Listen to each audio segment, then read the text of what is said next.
사도행전 13장 32절로 41절 말씀 함께 봉독합니다.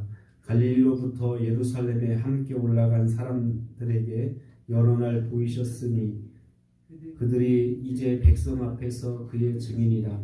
우리도 조상들에게 주신 약속을 너희에게 전파하노니 곧 하나님이 예수를 일으키사 우리 자녀들에게 이 약속을 이루게 하셨다 함이라.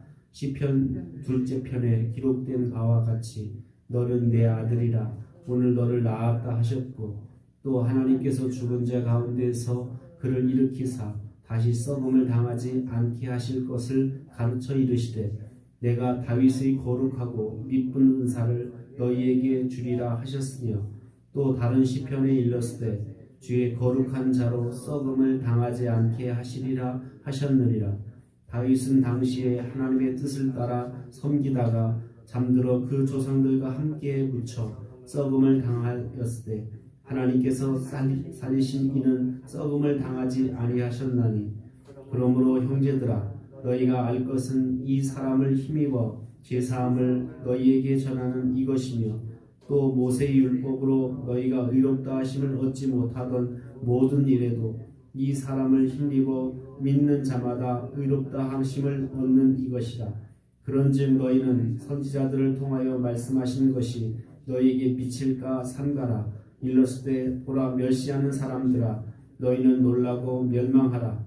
내가 너희 때를 당하여 한 일을 행할 것이니 사람이 너희에게 일러줄지라도 도무지 믿지 못할 일이라 하였느니라 하니라. 아멘. 바울은 계속해서 바울의 설교는 비시디 안디옥 교회에서 유대인들에게 왜 예수가 그리스도이신지, 왜 예수님을 믿어야 구원을 받는지 이 사실에 대해서 이제 구약 성경을 들어서 쭉 설명하면서 오늘 본문에는 시편의 말씀을 통해서, 왜냐하면 지금 이제 복음을 듣는 사람들은 누구냐면 유대인들인데, 유대인들은 아주 구약에는 박사들이에요. 구약에 능통한 사람들이기 때문에 그 구약의 말씀을 통해서, 왜냐하면 바울은 어릴 때부터 율법을 알았던 바리새인 중에 바리새인이었기 때문에 바울은 그들이 잘 알고 있는 그런 구약 성경을 통해서 예수님이 왜 그리스도이고 예수님을 왜 믿어야 되는지 그 사실을 이야기합니다. 오늘 시편의 말씀에 예수님에 대해서, 메시아에 대해서 예언했던 말씀을 이제 인용하게 되는데, 시편에 예수님 그 메시아에 대해서 이야기하면서 우리에게 오실 그리스도는 썩음을 당하지 않는다라고 이렇게 말씀하셨는데, 그 썩음을 당하지 않는 것 같이 예수님은 우리를 위해 십자가에 죽으셨지만 그는 다시 살아나셨기 때문에 모든 다윗, 오늘 시편의 말씀은 다윗도 죽어서 썩음을 당했고, 우리가 신약에 보면 나사로도 부활해서 죽었다가 살아났지만 결국은 나중에 죽어서 썩음을 당했던 것. 모든 사람은 다 죽어서 썩음을 당했지만 그러나 예수님은 죽지 아니하시, 죽음을 어떻게 보면 죽었다가 3일 만에 살아나셔서 그런 썩음을 당하지 아니하셨다라는 것을 말씀하게 됩니다. 그래서 예수님을 힘입어 우리는 죄사함을 얻을 수 있다라는 것을 말씀하게 됩니다. 왜냐하면 구약을 믿는 사람들은 모세의 율법을 완전하게 지켜야, 모세의 율법을 빼놓지 않고 지켜야 그들은 의롭다 하심을 얻는다라고 이렇게 믿었던 사람들이에요.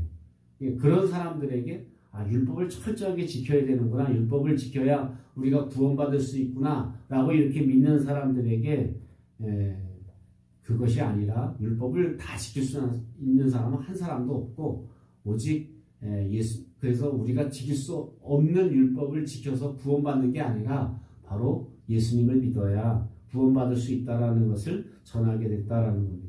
그래서 예수님은 시편의 약속대로 썩지 아니하시고 부활하셔서 잠자는 자들의 첫 열매가 되셨다. 그래서 우리도 예수 그리스도를 믿음으로 말미암아 구원받을 수 있고 제사함을 얻을 수 있다라는 것을 말씀하게 됩니다. 그래서 그 구약의 이 시편의 말씀을 통해서 사도 바울이 전하고자 하는 것은 뭐냐면 예수님이 생명의 근원이 되신다. 생명의 근원이시기 때문에 그분은 죽지 아니하시고 부활하신 것이다. 우리 조상들이 예수를 그렇게 죽이고 그리고 십자가에 못 박았지만 그러나 하나님이 그를 살리시고 그를 부활하셨기 때문에 우리도 그와 함께 구원받을 수 있다라는 것을 말씀하게 됩니다. 그래서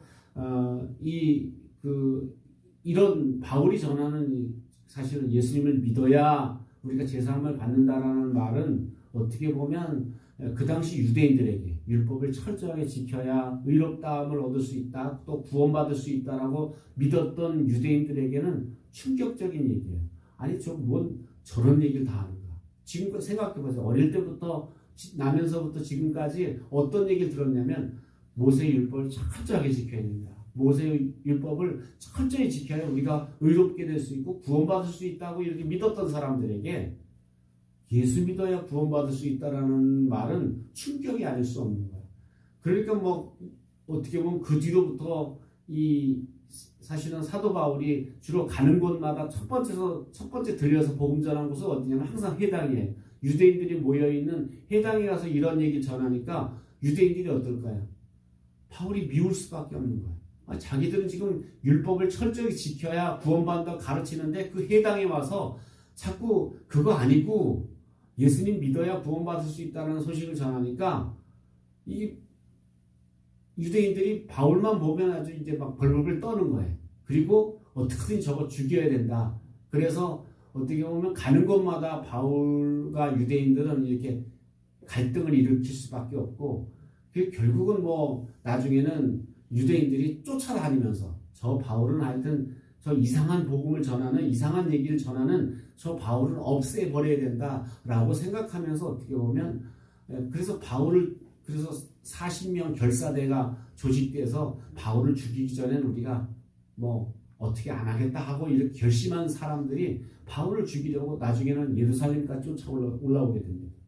그러니까 이렇게 어떻게 보면 바울이 유대인들하고 이렇게 갈등이 골이 깊어졌던 이유는 뭐냐면 유대인들이 전하는 거하고 유대인들이 생각하는 거하고는 전혀 다른 소식을 전했기 때문에 그 다른 소식이라는 게 뭐냐면 유대인들은 율법을 지켜야 구원받는다. 그리고 바울이 전하는 소식은 율법을 지켜서는 구원받을 수 없고 오직 예수님을 믿어야 된다. 이것은 오늘날도 마찬가지입니다. 오늘날도 교회 다니는 사람들 중에도 착하게 살아야 구원받는다라는 그런 믿음이 있는 사람이 있는가 하면 예수 믿어야 구원받는다. 그러니까 올바른 어떻게 보면 구원관이 올바로 내가 어떻게 해야 구원받는지 모르고 신앙생활하는 사람이 너무 많다는 거예요. 그래서 오늘 저와 여러분이 정말 예수 그리스도를 믿음으로 구원받는데 그 믿음은 바로 예수님이 우리를 위해 십자가에서 죽으시고 부활하신 사실을 믿을 때 그리고 구원받을 수 있다는 사실을 우리가 기억하고 이것이 영원하고 확고한 진리다라는 사실을 바울은 증거하고 있습니다. 오늘 저와 여러분의 삶 가운데 우리가 가끔 이제 그런 생각을 해요. 인생의 황혼기가 됐음에도 불구하고 이젠 어떻게 보면 이 세상을 떠날 날이 가까웠음에도 불구하고 어떻게 보면 그 예수님에 대한 믿음을 갖지 못하고 복음을 이렇게 거부하는 우리 이웃에도 있고 우리 일가 친척에도 그런 사람들이 많지 않습니까? 그런데 정말 우리가 기도할 것은 인생의 황혼기를 맞은 사람, 이제 얼마 안 있으면 내가 주님 앞에 가야 될 사람들이 심판대 앞에 서야 될 사람들이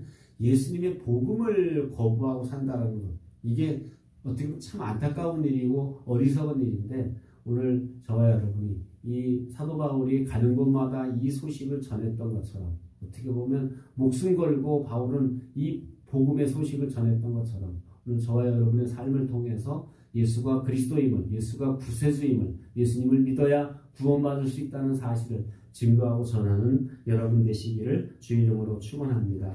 기도하겠습니다.